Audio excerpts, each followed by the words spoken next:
Let me tell y'all a story about when I was just starting out driving for Uber back in 2020. I was new to the gig, didn't know how anything really worked, maybe had a couple hundred rides under me. I had just finished a ridiculously long ride into the middle of goddamn nowhere. I mean, I was out in the capital B boonies after dropping some good old boy off at a farmhouse in rural Texas. It was late at night, well after midnight, when I pulled my trusty little Toyota Corolla out of his gravel driveway onto a farm road that ran between cornfields and some woods. The stab of my headlights and the stars were all the illumination I had out there as I tried to get my bearings for what I expected to be a long ride back toward home. What I was not expecting was... yeah, that's right. Middle of nowhere in rural Texas in the dead of the wee hours, and I was getting a trip request. Not more than a mile down the road. Long trip too, going by the trip time I reasoned it would probably be heading back into Houston. If that seems like a sketchy pickup, weigh that against the idea of an empty ride, blowing gas and mileage on my car all the way back. And this was during the height of COVID, when every dollar I could get counted. Were there alarm bells going off somewhere in the back of my head? Some little voice of self-preservation telling me it might be time to call it a night, go home and try again tomorrow? Sure, I guess. But I hit accept all the same. The road I was on didn't change much as I pulled in to the point on the map the GPS insisted was the pickup. Field on one side, trees on the other. Nothing else in sight. No house, no lights, no little pull-in to indicate this wasn't just an empty stretch of rural farm road, and no sign of a passenger waiting for their ride. I relaxed a little at that point. I figured this was a misinput, some drunk screwing up their pickup and sending me to sit roadside in the middle of nowhere miles away from their actual location. They'd cancel any second or just no-show. Either way, I could sit put, do nothing, and at least collect the cancel fee. Not as good as a ride back into town, but at least it was a few easy bucks.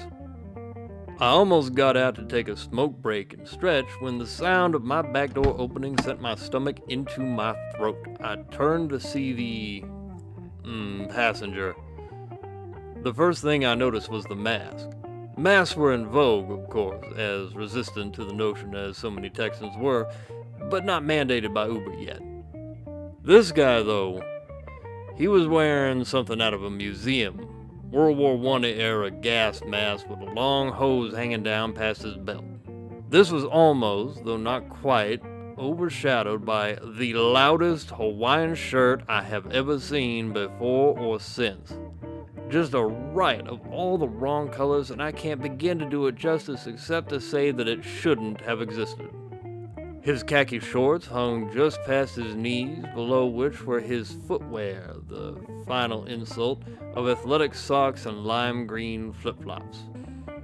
Before I could say a word, he was in the back seat, massively built, easily 6'5" and 300 pounds of muscle, and leaning uncomfortably close to me as he said,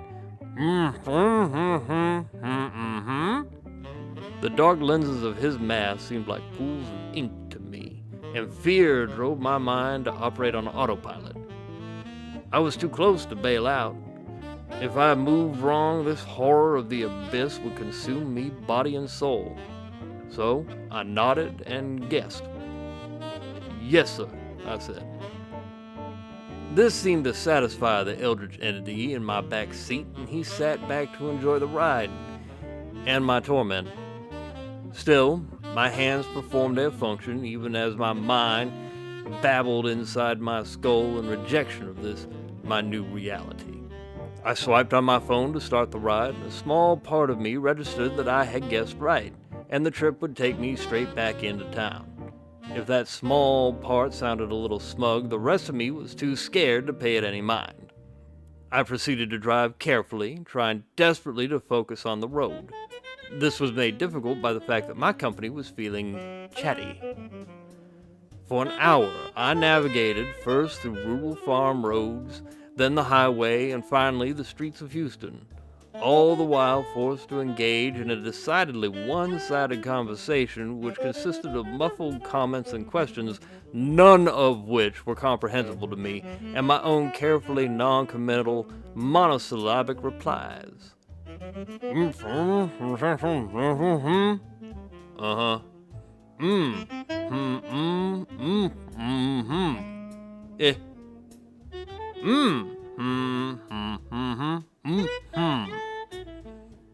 The streets of Houston during the lockdown were unnerving at night as it was.